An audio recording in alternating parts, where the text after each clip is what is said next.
ನಮಸ್ಕಾರ. ಇವತ್ತು ನಾನು ಯಾವ ಟಾಪಿಕ್ ಬಗ್ಗೆ ಮಾತಾಡ್ತಿದ್ದೀನಪ್ಪ ಅಂತ ಹೇಳಿದ್ರೆ ಟಾಕ್ಸಿಕ್ ಪಾಸಿಟಿವಿಟಿ. ಏನಿದು ಟಾಕ್ಸಿಕ್ ಪಾಸಿಟಿವಿಟಿ ಅಂತ ಕೇಳ್ತಾ ಇದ್ದೀರಾ?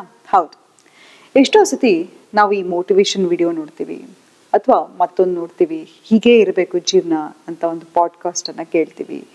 ಆದರೆ ಕೆಲವು ಸತಿ ಇದನ್ನೆಲ್ಲ ನೋಡ್ತಾ ನೋಡ್ತಾ ನಮ್ಮ ಮೇಲೆ ನಾವು ತುಂಬಾ ಹಾರ್ಶ್ ಆಗಿಬಿಡ್ತೀವಿ. ನಾವೇನು ಅನ್ಕೋತೀವಿ, ಸದಾ ನಾವು ಪರ್ಫೆಕ್ಟ್ ಆಗಿರಬೇಕು, ಅವ್ರ ಥರ ನಾನು ದೊಡ್ಡ ಕಾರ್ ತೊಗೋಬೇಕು, ದೊಡ್ಡ ಮನೆ ತೊಗೋಬೇಕು, ಹೀಗೆ ನಾನು ಸಣ್ಣ ಆಗಬೇಕು, ಸೊಸೈಟಿಲಿ ನಾನು ಹೀಗಿದ್ರೇ ನನಗೆ ಮರ್ಯಾದೆ, ನನ್ನ ಚರ್ಮ ಬೆಳ್ಳಕ್ಕಿರಬೇಕು, ನನ್ನ ಕೂದಲು ಕಪ್ಪಗಿರಬೇಕು, ಉದ್ದ ಇರಬೇಕು, ನನ್ನ ಸಣ್ಣ ಇರಬೇಕು, ಹೀಗೆ ಹಲವಾರು ಭಾರಗಳನ್ನು ನಮಗೆ ನಾವು ಹೊರಿಸ್ಕೊತಾ ಇರ್ತೀವಿ. ನೋಡಿ, ಇವತ್ತು ನಾನು ವಿಡಿಯೋ ಮಾಡ್ತಾ ಇದ್ದೀನಪ್ಪ ಅಂತ ಹೇಳಿದ್ರೆ ನನಗೆ ನೀವು ಯಾರು ಅಂತ ಗೊತ್ತಿಲ್ಲ. ಇನ್ ಜನರಲ್ ನಾನು ಮಾತಾಡ್ತಾ ಇದ್ದೀನಿ, ಆಯಿತಾ?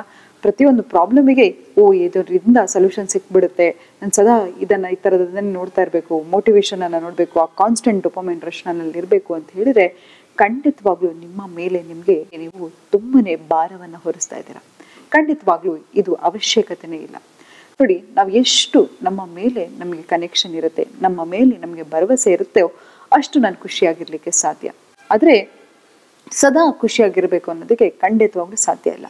ನಿಮ್ಮನ್ನು ನೀವು ಹೇಗೆ ಖುಷಿ ಪಡಿಸ್ಕೋಬೇಕು, ನನಗೆ ಹೋದರೆ ಒಂದು ಟ್ರಾವೆಲ್ ಮಾಡಿದ್ರೆ ಅಥವಾ ಒಂದು ಒಳ್ಳೆ ಬಟ್ಟೆ ಹಾಕಿದ್ರೆ, ಜಿಮ್ಮಿಗೆ ಹೋದರೆ, ಒಳ್ಳೆ ಆಹಾರ ತಿಂದರೆ ನನಗೆ ಖುಷಿ ಅನಿಸುತ್ತೆ. ಯಾಕಂತ ಹೇಳಿದ್ರೆ ಎಷ್ಟೋ ಸತಿ ನಾನು ನಿಮ್ಮನ್ನ ಕೇಳ್ತೀನಿ, ನಿಮ್ಮ ಬಗ್ಗೆ ನಿಮ್ಗೆ ಇಷ್ಟ ಆಗ್ತಕ್ಕಂಥ ಕ್ವಾಲಿಟಿ ಏನಪ್ಪ ಅಂತ ಹೇಳಿದ್ರೆ ಹೇಳಿ ಅಂತ ಹೇಳಿದ್ರೆ ಎಷ್ಟೋ ಜನಕ್ಕೆ ಹೇಳೋಕ್ಕೆ ಗೊತ್ತಾಗಲ್ಲ. ಯಾಕಂತ ಹೇಳಿದ್ರೆ ಆ ಕನೆಕ್ಷನೇ ಇರಲ್ಲ. ಅದೇ ನಿಮ್ಗೆ ಇಷ್ಟ ಆಗೋರ ಬಗ್ಗೆ ಕೇಳಿ, ನಿಮ್ಮ ಕ್ರಶ್ ಬಗ್ಗೆ ಕೇಳಿ, ಅಥವಾ ನಿಮ್ಗೆ ಯಾರ ಮೇಲೆ ಪ್ರೀತಿ ಇರುತ್ತೋ ಅವ್ರ ಬಗ್ಗೆ ಕೇಳಿದ್ರೆ ಪಟ್ ಅಂತ ಹೇಳ್ಬಿಡ್ತೀರಾ.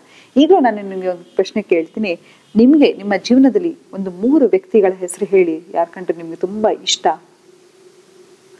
ಆ ಲಿಸ್ಟಲ್ಲಿ ನೀವಿದ್ರಾ? ಇಲ್ಲ. ನಾವು ಯಾವಾಗ ಬೇರೆಯವ್ರ ಬಗ್ಗೆನೇ ನಾವು ಫೋಕಸ್ ಮಾಡ್ತಾ ಹೋಗ್ತೀವಿ, ಆದರೆ ನಮ್ಮ ಮೇಲೆ ನಮಗೆ ಖಂಡಿತವಾಗ್ಲೂ ಕನೆಕ್ಷನ್ ಇರಲ್ಲ. ಹಾಗಾಗಿ ಈ ಕನೆಕ್ಷನ್ ಅನ್ನು ಬೆಳೆಸ್ಕೋತಾ ಹೋಗಿ. ನಿಮ್ಮ ಮೇಲೆ ನಿಮಗೆ ನಂಬಿಕೆ ಇರಲಿ, ನಿಮ್ಮ ಮೇಲೆ ನಿಮಗೆ ಪ್ರೀತಿ ಇರಲಿ. ಮತ್ತೆ ಯಾವಾಗಲೂ ನಾನು ಪರ್ಫೆಕ್ಟ್ ಆಗಿರಬೇಕು, ನಾನು ಸಣ್ಣ ಇರಬೇಕು, ನಾನು ದಪ್ಪ ಇರಬೇಕು, ಹೀಗೆ ಇಂತಹ ಮನೇಲಿ ಇರಬೇಕು, ಇಂತಹ ಕಾರಲ್ಲೇ ಓಡಾಡಬೇಕು, ಇಂಥದೇ ಒಂದು ಕೆಲಸದಲ್ಲಿ ಇರಬೇಕು, ಇಷ್ಟೇ ಸಂಬಳ ಬರಬೇಕು ಅನ್ನೋ ಭಾರವನ್ನು ಹೊರಿಸೋದನ್ನ ನಿಲ್ಲಿಸ್ಬೇಡಿ. ಯಾಕಂತ ಹೇಳಿದ್ರೆ ಇಂತಹದ್ರಿಂದ ನಿಮ್ಮ ಕಾನ್ಫಿಡೆನ್ಸ್ ಇನ್ನೂ ಕುಗ್ತಾ ಹೋಗುತ್ತೆ ಹೊರತು ಕಾನ್ಫಿಡೆನ್ಸ್ ಹೆಚ್ಚಾಗ್ತಾ ಹೋಗಲ್ಲ. ಅದ್ರ ಬದಲಾಗಿ ನಿಮ್ಮ ಎಮೋಷನ್ಸನ್ನು ಪ್ರೊಸೆಸ್ ಮಾಡೋದು ಕಲ್ತ್ಕೊಳ್ಳಿ. ಎಕ್ಸಾಂಪಲ್, ಕಾರಣ ಇಲ್ಲದೆ ನಿಮಗೆ ಬೇಜಾರಾಗ್ತಾ ಇತ್ತು ಅಂತ ಇಟ್ಕೊಳ್ಳಿ. ನೀವು ನಿಮ್ಮ ಫ್ರೆಂಡನ್ನು ಹೇಗೆ ವಿಚಾರಿಸ್ಕೋತೀರಾ ಹಾಗೆ ನಿಮ್ಮನ್ನು ನೀವು ವಿಚಾರಿಸ್ಕೊಳ್ಳಿ. ಯಾಕೆ ನಿಮಗೆ ಬೇಜಾರಾಗಿದೆ, ಏನು ನಿನ್ನ ಮೂಡ್ ಡೌನ್ ಆಗ್ತಾ ಇದೆ, ಇದನ್ನು ನಿನ್ನ ಮೂಡನ್ನು ಬೆಟರ್ ಮಾಡಲಿಕ್ಕೆ ನಾನು ಏನಾದರೂ ಎಫರ್ಟ್ ಹಾಕ್ಬೋದಾ ಅಥವಾ ಏನಾದರೂ ಒಂದು ಮಾಡ್ಬೋದಾ? ನಿಮ್ಮ ಭಾವನೆಗಳನ್ನು ಬರಿತಾ ಹೋಗಿ. ಯಾಕೆ ಹೀಗಾಗ್ತಿದೆ? ನೋಡಿ, ನಾವು ಥೆರಪಿಲೂ ಹಾಗೆ ಮಾಡ್ತೀವಿ. Why are you feeling that, where is it coming from ಅಂತ ನಾವು ಕ್ವಶನ್ಸನ್ನು ಕೇಳ್ತಾ ಹೋಗ್ತೀವಿ. ಆಗ ನಮಗೆ ಉತ್ತರ ಸಿಗ್ತಾ ಹೋಗುತ್ತೆ. ಹಾಗಾಗಿ ಅಂತಹ ಒಂದು ಕೆಲಸವನ್ನು ಮಾಡ್ತಾ ಹೋಗಿ. ಪ್ರತಿ ಸತಿ ನೀವು ಪ್ರಶ್ನೆಯನ್ನು ಕೇಳ್ಕೊತಾ ಹೋದರೆ ಅಲ್ಲಿ ನಿಮ್ಗೆ ಇರ್ತಕ್ಕಂಥ ಆತಂಕ ಆಗಿರ್ಬೋದು, ಆಂಗ್ಸೈಟಿ ಆಗಿರ್ಬೋದು, ಭಯ ಆಗಿರ್ಬೋದು, ಎಲ್ಲವೂ ಕ್ರಮೇಣ ಕಡಿಮೆ ಆಗ್ತಾ ಹೋಗುತ್ತೆ. ಆದರೆ ಸದಾ ನಾನು ಖುಷಿಯಾಗಿರಬೇಕು, ಸದಾ ನಾನು ಎಲ್ಲವೂ ಪರ್ಫೆಕ್ಟ್ ಆಗಿರಬೇಕು, ನನ್ನ ಮಕ್ಕಳು ಪರ್ಫೆಕ್ಟ್ ಆಗಿರ್ಬೇಕು, ನನ್ನ ಗಂಡ ಪರ್ಫೆಕ್ಟ್ ಆಗಿರ್ಬೇಕು, ನನ್ನ ಹೆಂಡತಿ ಪರ್ಫೆಕ್ಟ್ ಆಗಿರಬೇಕು, ಹೀಗೆ ಸಮಾಜದ ಒತ್ತಡದ ಮೇಲೆ ನಾವು ಯಾವಾಗ ಹೇರ್ತಾ ಹೋಗ್ತೀವೋ ನಾವು ಈ ಟಾಕ್ಸಿಕ್ ಪಾಸಿಟಿವಿಟಿಗೆ ಒಳಗಾಗ್ತಾ ಹೋಗ್ತೀವಿ. ಯಾವಾಗಲೂ ಖುಷಿಯಾಗಿರ್ಬೇಕು ಅನ್ನೋಂತಹ ರೂಲ್ಸೇ ಇಲ್ಲ. ಯಾಕಂತ ಹೇಳಿದ್ರೆ ಮನುಷ್ಯನಿಗೆ ಎಮೋಷನ್ಸ್ ಇರುತ್ತೆ. ನಮ್ಮ ಎಮೋಷನಲ್ ಬಾಡಿನೂ ಹೇಗಪ್ಪ ಅಂತ ಹೇಳಿದ್ರೆ ಚೇಂಜ್ ಆಗ್ತಾ ಹೋಗುತ್ತೆ. ಈಗ ನಾನು ನಗ್ತಾ ಇದ್ದೀನಿ, ಖುಷಿಯಾಗಿದ್ದೀನಿ ಅಂತ ಹೇಳಿದ್ರೆ ಇನ್ನೊಂದು ಸ್ವಲ್ಪ ಹೊತ್ತು ಬಿಟ್ಟು ನನಗೆ ದುಃಖ ಆಗ್ಬೋದು, ಅಥವಾ ಸದಾ ನಗ್ತಾ ಇದ್ರೆ ಏನಂತ ಕರೀತಾರೆ ಅಲ್ವಾ? ಹಾಗಾಗಿ ಮನುಷ್ಯ ಅಂತ ಹೇಳಿದ್ರೆ ಭಾವನೆಗಳು ಚೇಂಜ್ ಆಗ್ತಾ ಇರುತ್ತೆ, ಎಮೋಷನ್ಸ್ ಚೇಂಜ್ ಆಗ್ತಾ ಇರುತ್ತೆ. ಅದನ್ನು ಅಕ್ಸೆಪ್ಟ್ ಮಾಡ್ಕೋತಾ ಹೋಗಿ. ನಿಮ್ಮ ಮೇಲೆ ನೀವು ಭಾರವನ್ನು ಹೊರಿಸ್ಲಿಕ್ಕೆ ಹೋಗ್ಬೇಡಿ ಅಂತ ಹೇಳ್ತಾ ಇವತ್ತಿನ ಸಂಚಿಕೆಯನ್ನು ನಾನು ಮುಕ್ತಾಯಗೊಳಿಸ್ತಿದ್ದೀನಿ. ಧನ್ಯವಾದಗಳು.